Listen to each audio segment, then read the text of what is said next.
Hello friends, this is Himanshu Jain from the Wall Street School. In the last decade or so, we have trained thousands of students in the field of equity research, investment banking, corporate finance and allied services.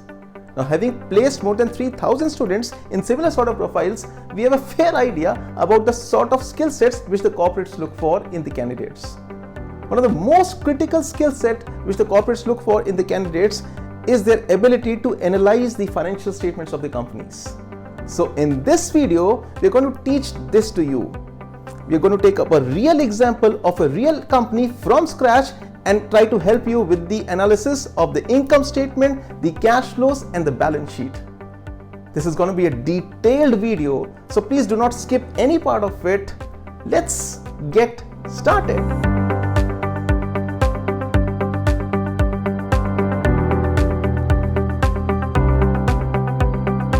Hello everyone, welcome back to the channel. So in this video, we are going to learn how to do financial analysis of a company.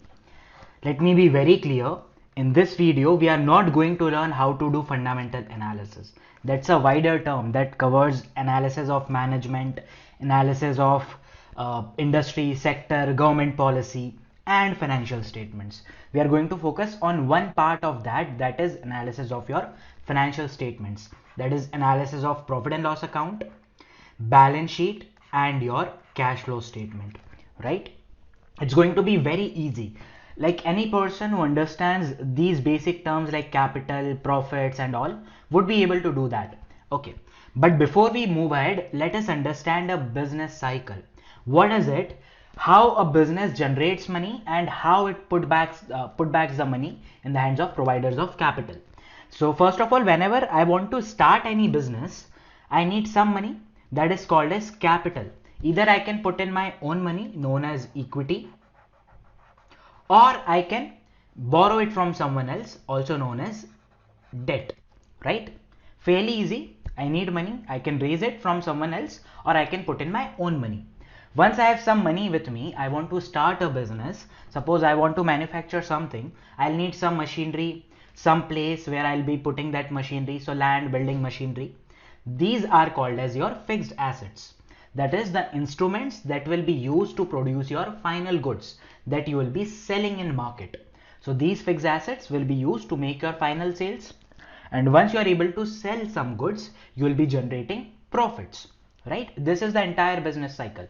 Once you have some profits, you can either distribute them to equity holders, also called as dividends, and you will be paying interest of debt providers, right? This is the way. And if something extra is left, called as surplus, this will be invested in the business. Then that profit will again be used to purchase new fixed assets, then to do more sales, then some more profits will be generated, and this is how business keeps on rotating the money, right?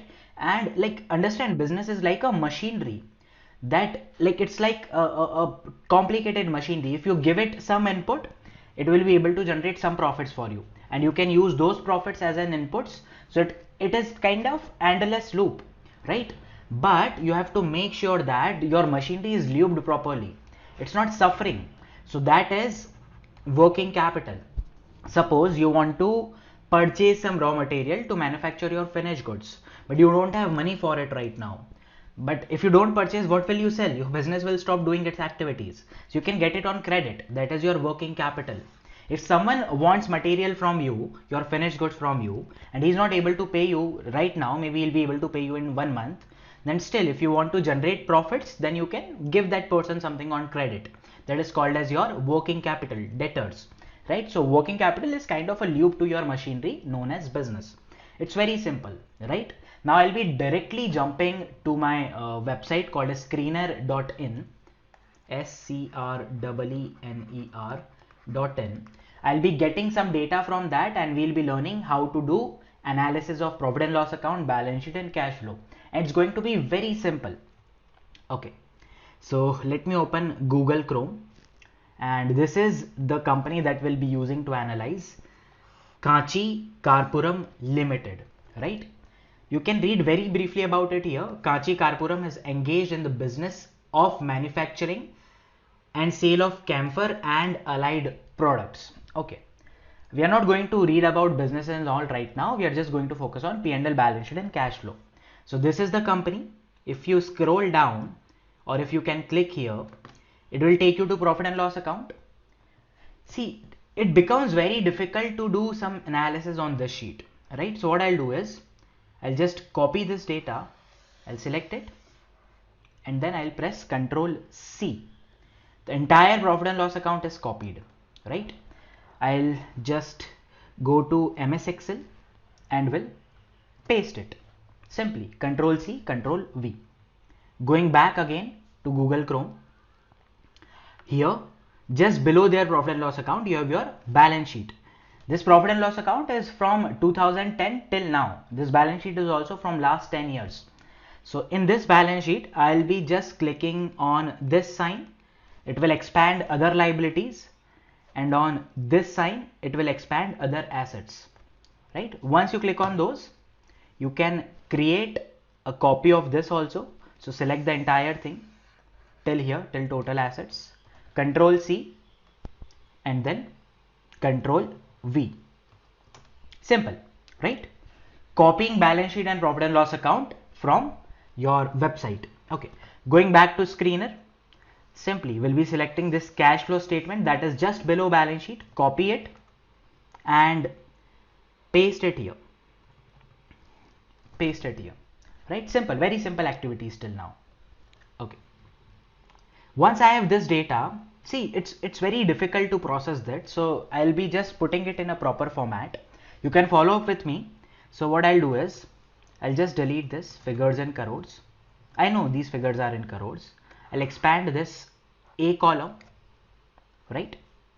Then I'll be deleting this figures in crores, and I'll be deleting this figures in crores. Okay. This is my input data. I have not started to analyze here. But one thing that I see always while I am analyzing any company, and this is the single most important parameter, that is consistency. Consistency of profits, consistency of sales, consistency of depreciation, consistency of your asset growth. I want the company in which I am investing to be very consistent. I don't want exceptionally sharp rise in profits and next quarter or next year exceptionally sharp decline in profits. That's not in my investment category, and retail investors are not able to time the markets. So you should also not try to do that. Okay. The only thing that I'll be focusing on is consistency. Let me increase the font size here. Okay. Right. This is my input sheet. Whatever data I need for analysis is ready here. Then I'll go to my output sheet. I'll be calculating only few ratios here, and will be trying to interpret this. Okay. So first of all, these ratios that I'm highlighting now are related to your profit and loss account. But before doing that, first of all, let us get our years ka data here. So I'll press equals to, and I'll just link these years so that it becomes relatively easy to understand about which year I am talking about. So first of all, I want to see the sales of the company in an upward trend. Sales should always increase because we are in a country that is inflationary in nature. We are in a developing economy. Inflation is very high in our country, right? So even if they are not able to increase the volumes of their units sold, because of inflation, their sales are meant to be like higher, right? So I'll say I want to calculate growth. So in D column here, March 11, I'll say equals to last year ka this year ka sales divided by last year ka sales minus 1. Simple. This is simply telling me the sales have grown from 29 to 38. That is growth of almost 31%. I'll copy this and I'll paste it. Okay. Okay, I should have taken it till this. Okay, and I'll just convert them into percentages here. Okay, now you can see it's very difficult to analyze it this way, but now it becomes very clear. The sales have been growing very rapidly, 30%, 29%. Then there was a fall in 2013. Then again it rose to 12%. Then there was a fall in 17. So I can clearly see, I think during this period they were struggling a lot. 13, 14, 15, 16, 17. Sale was like struggling, as in sale was not growing. It was only growing at the rate of inflation, 6, 5, 6, 7%. I'm not very happy about it. But look here, 95%, 63%. So it's a very, very good growing company, right? Though they are not that consistent, with the growth, but still they are going very rapidly. If some year they are not able to grow, then in a couple of years they are able to catch up. So I'm not very satisfied with the consistency, but I'm comfortable with till some extent. Okay. Then operating profit margins. These operating profit margin means how much profits you are able to generate before paying your interest and paying your taxation. This is basically your EBIT. Before paying your interest and taxation to government, how much profits the company are generating. So I'll say equals to, and I'll just link it here. This side I've already calculated operating profit margins for me. And I want profit margins to be increasing, right? I want my company ka profit to be growing. So I'll say Control C and Control V. Okay, and you can continuously see in this like 12% to 9, then 4, then 9, then 12. So after this bad phase was over, I think they have done pretty well. They are continuously able to maintain 18% or more profit margins. Since last 2 to 3 years, this company is doing really good. A good sales growth, almost double sales in 17, 18, almost like 1.5 times or 50% growth in 19. And because of like COVID wala situation, I can give them this benefit of doubt that their sales have only grown by 8%, but that's not bad, right? Others were like many companies were closing. People were not able to perform at all. Even if they are going 8% in tough times, I'm comfortable with it. So gross profit margins was very hazy in last couple of years, but in last 2 to 3 years, I think they have been consistent around 20%. That's a good sign for me that this company is entering into a phase where it is becoming much more stable. Okay. Net profit margins. Net profits are what is finally left after paying interest, taxation. What is finally left with the company? So I'll say equals to, net profit margin is your net profit divided by sales. So net profit, this one, divided by sales. Enter. I want it in upward trend. Let me convert this into percentage. Okay. So copy, paste. Okay. And now this makes me really happy. It was constantly stuck between 2%, 3% till here. But once they are out of this bad phase, they're really able to increase their operating profit, and that is impacting their net profit margins. So in last 2 to 3 years, company have been really stable, and 13%, 15% net profit is healthy enough. Not too good, but not too bad also. Okay. This is analysis of your profit and loss account. I'm not making it very complicated. Obviously, lot more things could be done, but we learn them slowly and slowly. We are just starting. So this is good enough. Sales is growing, and my operating profits are growing, and my net profits are growing at a very consistent pace from last 2 to 3 years. This brings me some satisfaction that this company is improving with time. Okay. Then let's move towards balance sheet. These ratios are related to your balance sheet, right? First of all, fixed asset turnover ratio. Firstly, let us understand what does this ratio does. What does the ratio tell us? Fixed asset turnover ratio means for every 1 rupee invested in your fixed assets. Remember that business cycle? Like you raise some capital, you purchased fixed assets from that, and fixed assets were used to do your turnover. So fixed asset turnover ratio tells you how many times of sales you are able to generate by putting 1 rupee of capital in the business. So I'll say fixed asset turnover ratio is sales divided by your fixed assets. So sales divided by fixed assets, that is given over here. Okay. Enter. Oh, I think I have made some mistake. Sales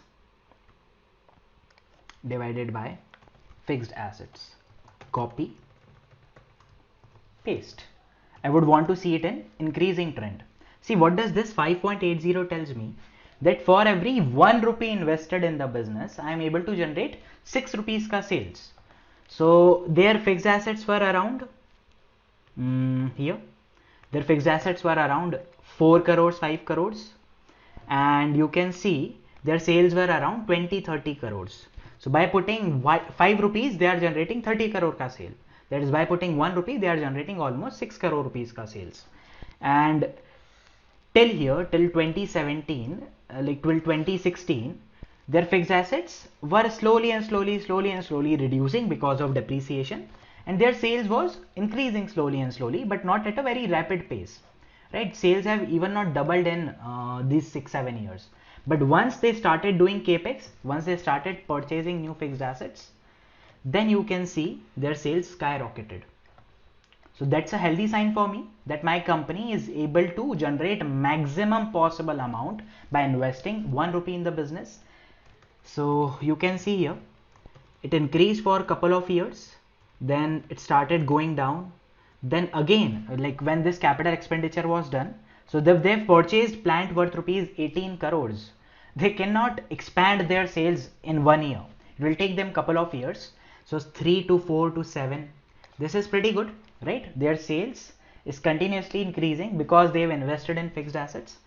From this point of time, I see that there is some consistency in them, and that's good.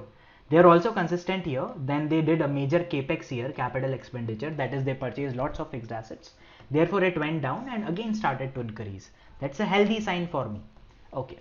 Then working capital, the lube of the business. So formula for working capital is debtors, like current assets minus current liabilities, to simply put it.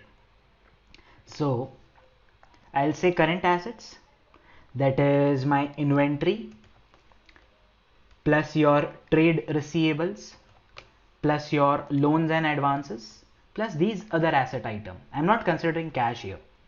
Okay, this is your total of current assets minus current liabilities, that is your trade payables, then your advances from customers, and then other liabilities. Okay, enter.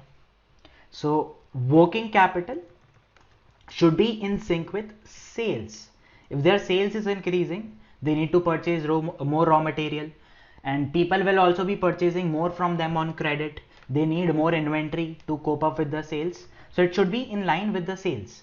Okay, you can calculate here a ratio called as net working capital by sales. That will show you how much percentage of sales is captured by working capital.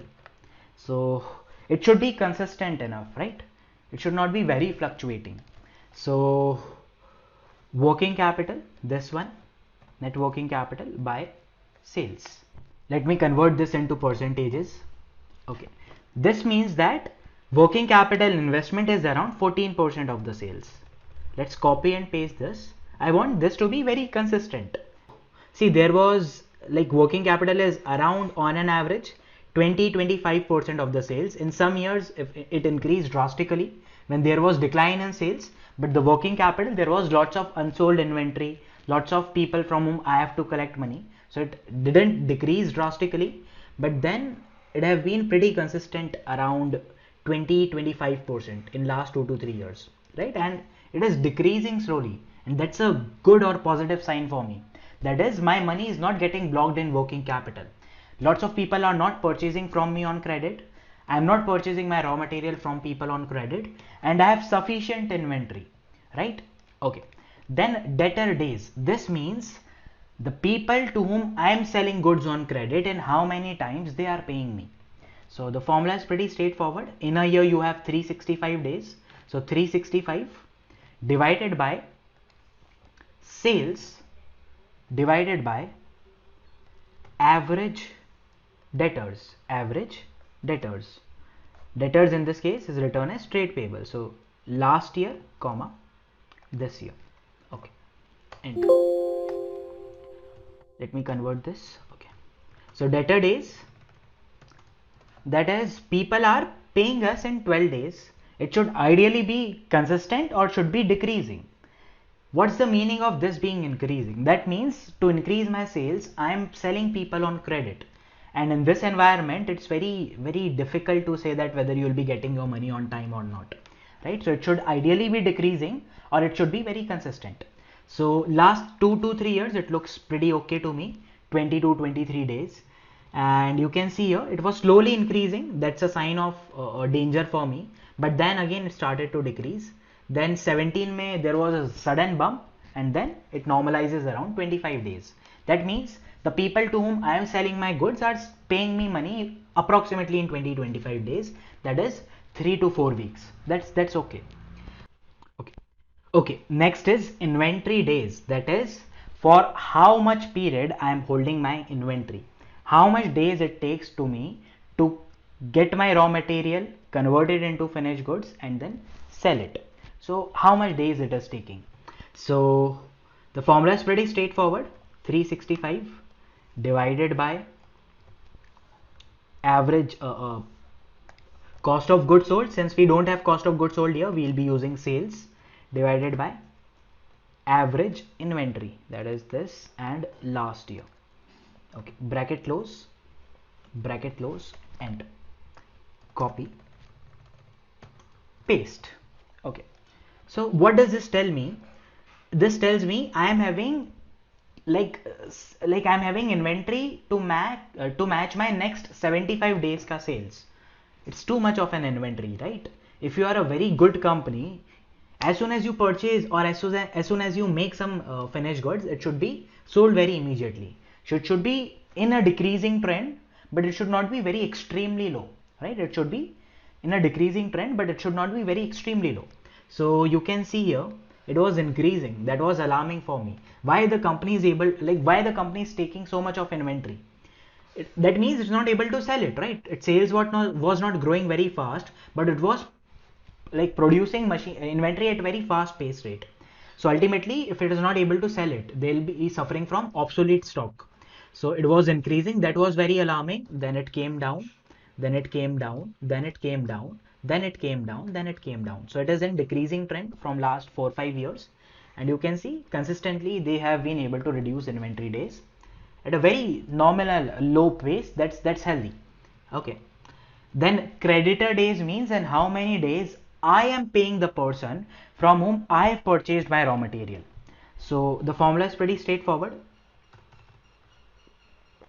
Equals to 365 divided by, I should actually be using purchases here, but since we don't have it here, I'll be saying equals to sales divided by average trade payables for this year and last year average. Enter. Okay. Copy, paste. Okay. That shows me I am paying my creditors in a matter of 2 days, 3 days, 5 days. It should ideally be increasing slowly and slowly. That is, I should be in a position to tell my creditor, if you're doing business with me, you have to do it on my terms. I'll be paying you in 2 weeks, 3 weeks, 10 weeks down the line. And my inventory days and debtor days should be decreasing because I want my money to be realized quickly from other people. So if I'm purchasing on credit, I should be paying them at a later stage, maybe 2 months, 3 months down the line. And if someone is purchasing from me, he should be paying me very immediately, maybe cash payments or maybe in a week or 2 weeks. That would be the best situation, but I think the company is not able to do that. Like this is something okayish for me since it has been like very constant throughout last 10 years, but I would want the company to be in such position that it's able to negotiate the credit terms. If someone wants to do business with this company, they should be like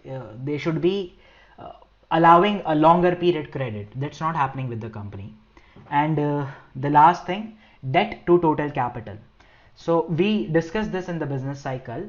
To start the business, you need some capital, and then ultimately that business will generate profits, and that will be used to pay off your debt holders and your equity holders. So if a business is having lots of debt, majority of the profits that it is earning will be paid to debt holders in the form of interest. Nothing will be left for you as an equity holder, right? And if this increases beyond a particular level and for 1 quarter if the company is not able to do that good, then what will happen? You will have to go for bankruptcy because you don't have any money and you have to pay some person. That person will drag you to the court and will file for bankruptcy. You don't want that to be happening to your companies. So always invest in those companies that are debt free, or at the most, this is my typical defined line, at the most 15% of debt in their capital. It's not written anywhere, but to my personal experience, 10, 12, 15% tak it's okay, but beyond 15, 18%, I think it becomes very dangerous. So equals to debt to total capital. So debt is your borrowings divided by total capital, that is your equity plus debt combined. So I'll say sum of share capital, reserves, borrowings, these things, bracket close, enter. Okay, so you can see this should be 0 or this should be in a decreasing trend. So earlier when they started in 2010, almost like one half of the capital was borrowed. Then let's see what happened later years. Then it was very consistent till here, and then you can see they have paid off all the debt. As an investor, what a sigh of relief for me. Like my company, imagine you don't have to pay any loan to anyone. You don't have to pay back any money to anyone. How relieved you could be. You don't have any external liabilities. You can utilize your funds for the purpose of growth. So you can see company have paid out all its debt, and that's a fairly good sign for me. How it was able to do that? Because it was able to like generate very quick sales. In this 2018, they was able to generate very higher amount of sales, and their profits also increased. So you can see from 3 crores their profit increased to 15 crores and 28 crores, and their total debt was hardly around 24-18 crores. So whatever they earned in 2 to 3 years, they accumulated it, they paid it off, and then now they are a debt-free company. What a sigh of relief. Okay, this was balance sheet analysis, this entire thing, right? So I am pretty positive about the balance sheet analysis of this company. Few ratios are not in its favor, but slowly it's trying to improve on some grounds. It's a sign of healthy and improving company. Then what about this cash flow analysis? So let's get our data here. Cash flow from operations. Here, cash flow from operations, then cash flow from investing, and cash flow from financing. Okay, so I always want my cash flow from operations to be increasing. See, cash flow from operation means whatever like the core business activity that you are doing. Like in this case, Kachi Karpuram is a manufacturer of like camphor and allied products. So using that, they are able to generate cash, and you can see a good consistency here. Like if I compare this, let me insert one more row and let me get my net profits here. Your net profits and cash flow from operations, if they are in sync, that's the best you can ask for, because whatever profits you are earning, that means those are cash profits, right? That means you can realize that profits very immediately. So you can see here, most of the profits earned by the company is in cash. Out of this 26 crore, 30 crore is the cash. Out of 28 crores, 26 crore is the cash. Out of 15 crore, 3 crore is the cash. So slowly and slowly they are able to realize their profits in cash. See, profit is an accounting number. You can manipulate it very easily. If you go to a chartered accountant and like if he wants to manipulate balance sheet, profit and loss account, it's not a very big deal for him. It's not a very big deal. This could be done very easily, right? But this cash flow statement is very difficult to manipulate. Though this can also be done, but it's relatively difficult. So this shows me a good consistency, like whatever profits I am earning, it is in the form of cash more or less, and is improving slowly and slowly.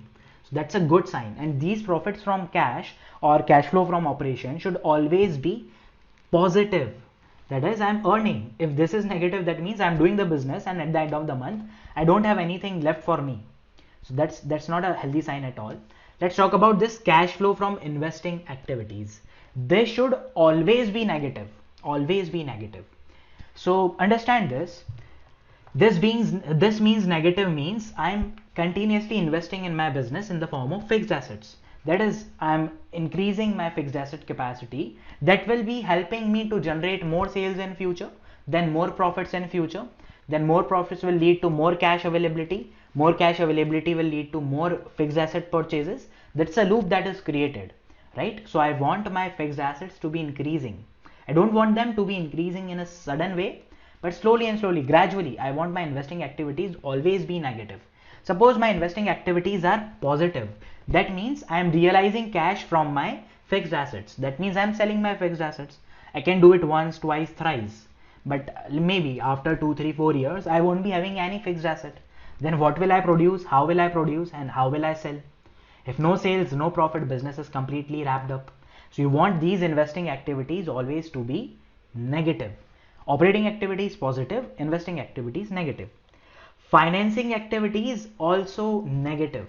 See, these financing activities tells us that we are able to repay our dividend and our debt on time.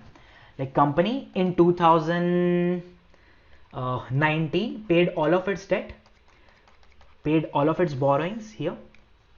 So you can see it is negative 20 for 2019. That means the company is able to earn profits from here, invest some of the profits in your business in the form of fixed assets, and whatever surplus is left, it's paying back its loan. That's a very, very positive sign for me. It is in line with your corporate finance principles. That's great. That's great. Then one more metrics that I use is cumulative cash flows. This is cumulative cash flows from operations and cumulative net profit.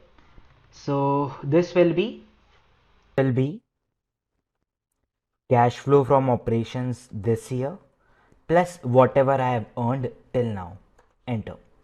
I'll copy this and I'll paste it. Okay. I'll do the same exercise with net profits. So net profits that I have earned this year plus my net profits of last year till now. Copy, paste. So total profits realized till now are 79 crore, and out of that 69 crore rupees have been realized, right? So only 10 crore rupees is non-cash profits. So you can see maybe till here condition was 10 crores, 10 crores. Then my profits increased drastically, but my I have not received any cash flow for it. But now that is changing, and like in last 2 years, I think it have balanced out pretty well. So this is my cash flow analysis, this complete thing. Okay, two more ratios that I prefer to calculate always is return on capital employed and return on equity. So return on capital employed basically means how much return the business is generating for all the providers of capital on aggregate basis. So you can do here, return on capital employed will be your operating profit, that is your EBITDA, minus your depreciation. So that will be earning before interest and tax, divided by, or maybe let's do it post tax. So 1 minus rate of tax. This is post tax earnings, right, from operations, divided by total capital invested in the business, that is share capital, reserves and borrowings. Okay, so it comes around 14%. Let me copy this and paste it. It should always be more than 20%, and it should be in a growing trend or a stable trend. I can see here it was 14%, 10%, 5%, then again increased. So very unstable and revolving around 10 to 15%. Then I think from here onwards it started to increase, but since I think 2018, because they have paid majority of the debt, whatever profits are left are for equity holders. So it's pretty good for 2018, 2019 and 2020. Though this is bit concerning, it's bit unstable, right? 26%, 45%, 29%. But I think as and when company matures, from small cap it moves towards mid cap and large cap, this will stabilize over the period. So this is also pretty positive for me. Then return on equity, that is how much equity holders are generating, not the all the providers of capital, but just equity holders.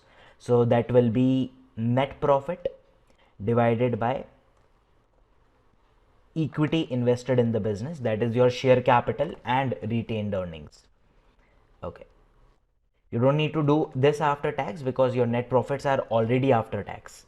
Okay, so you can see here it's pretty good from last 2 to 3 years. Before that it was a bit like fluctuating 25% to 0%, then 43%. But I think company is becoming more stable in last 2 to 3 years. So that was it for my financial analysis video. I hope you learned something new. The most important thing is still the consistency. Consistently, if the company is growing, it should be growing consistently. If it is reducing its debt, it should be doing consistently. If profits are growing, it should be growing consistently. So everything should be very consistent, predictable in a company that you think would be doing very good going ahead in the future. So that's it for this video. If in case you have any doubts, feel free to reach us at thewallstreetschool.com or in the comment section below. I hope this video added some value to your time. Thank you. Bye bye.